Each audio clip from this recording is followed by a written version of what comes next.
જયેશભાઈ પટેલ આપની સાથે અત્યારે જોડાયા છે, એમની સાથે વધુ ચર્ચા કરીએ। જયેશભાઈ, આપનું ખૂબ ખૂબ સ્વાગત છે ન્યૂઝ કેપિટલમાં।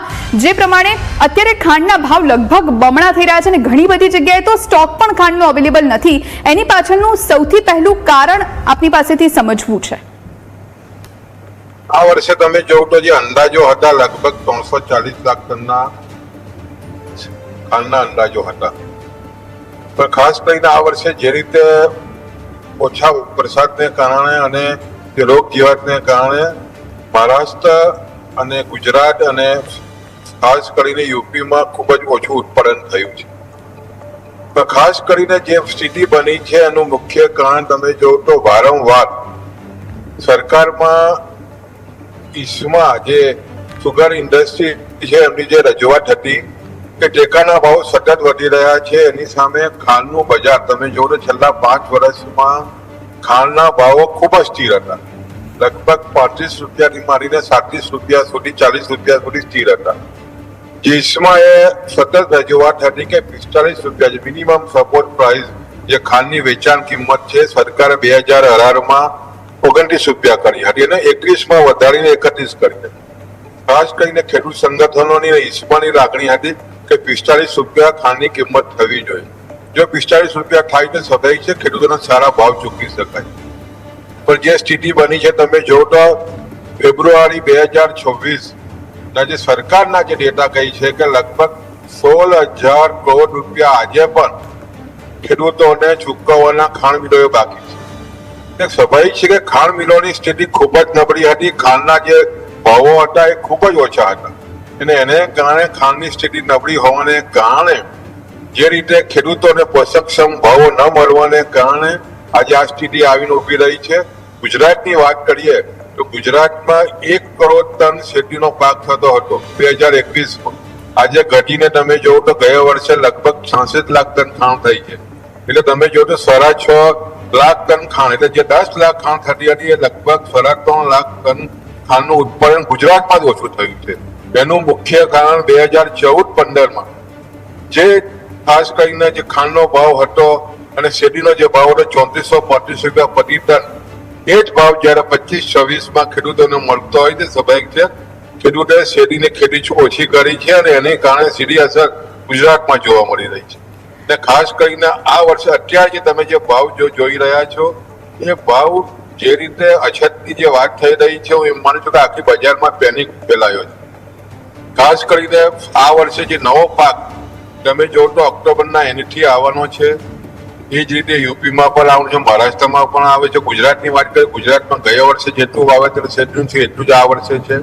મહારાષ્ટ્રમાં 8% વાવેતર વધારે છે, યુપીમાં લગભગ 3% વાવેતર વધારે છે અને જે અંદાજો આવી રહ્યા છે લગભગ 330 થી 40 લાખ ટન ખાંડનો અંદાજો સરકાર નવા વર્ષમાં અને અમે પણ અનુભવી રહ્યા છે। ત્યારે આ એક પેનિક છે, હું એમ માનું છું કે લાંબો સમય આટલો ભાવ વધારો રહેવાનો નથી અને એની સામે સરકારે પણ જે રીતે ઈસ્માની અને ખાસ કરીને અમારા ખેડૂત સંગઠનોની જે વાત હતી એ ન સ્વીકારી।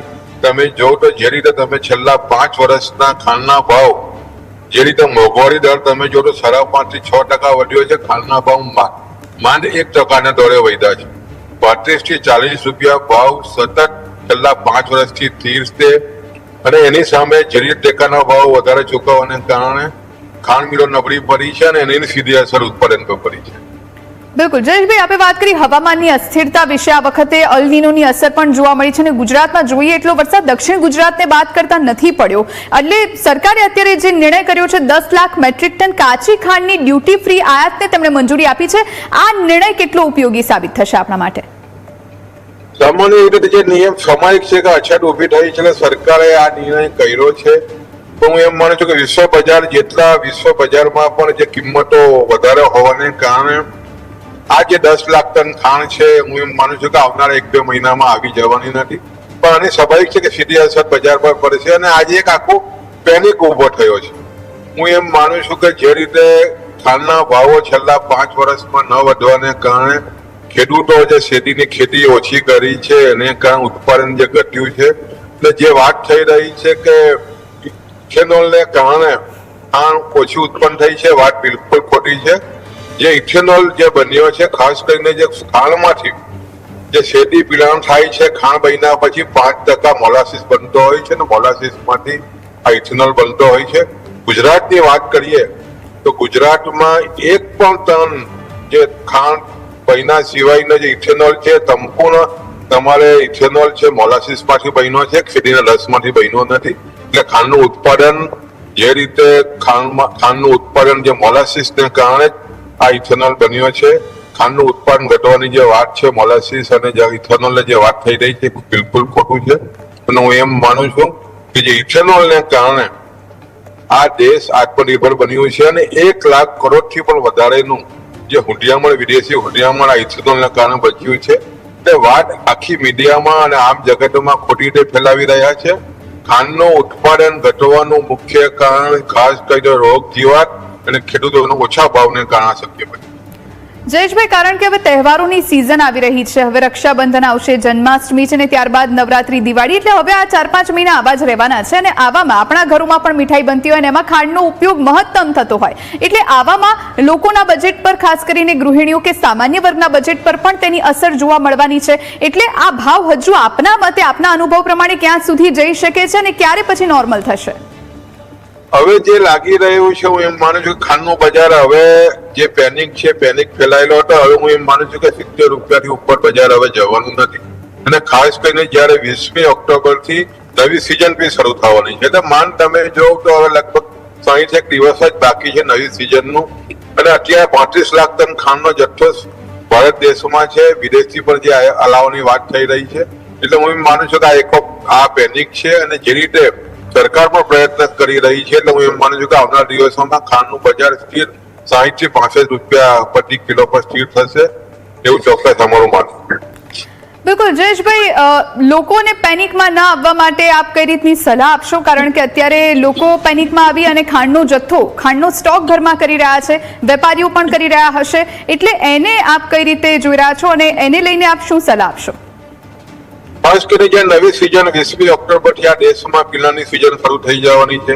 લગભગ 330 થી 340 લાખ ટન ખાંડનું ઉત્પાદન થવાનું છે અને જે અલ નીનોની અસર પણ એવી મોટી દેખાવાની નથી. ત્યારે હું એમ માનું છું કે આવનારું જયારે 50 દિવસમાં નવો ખાંડનો સ્ટોક આવવાનો છે, ત્યારે પેનિકમાં ના આવીને ખાસ કરીને જે ખાંડનો બજારની જે વાતો જે પેનિક ફેલાવી રહ્યા છે, તો સરકારશ્રી પણ પ્રયત્ન કરી રહી છે. ચોક્કસ હું એમ માનું છું કે ખોટો સ્ટોક ન કરવાની અમને આમ જનતાને સલાહ. બિલકુલ જયેશભાઈ, કારણ કે 1 સપ્ટેમ્બરથી જેમ આપે પણ કહ્યું કે નિયમો બદલાવાના છે, એટલે જથ્થાબંધ વેપારીઓ છે એમના માટે 15 જ દિવસનો સ્ટોક રાખવાની મર્યાદા આપવામાં આવી છે સરકાર દ્વારા, એની કેટલી અસર પડશે? ખાસ કરીને સરકારે જે રીતે સ્ટોક લિમિટની વાત કરી છે સ્વાભાવિક છે કે ખૂબ જ સરકાર આમાં ગંભીર બની છે. અને હું એમ માનું છું કે વેપારીઓ પણ એનું ચુસ્તપણે પાલન કરી રહ્યા છે. અને જે ખાંડ મિલો પાસે આજે પણ લગભગ 30-35 લાખ ટન ખાંડ આ દેશમાં હજુ પણ છે.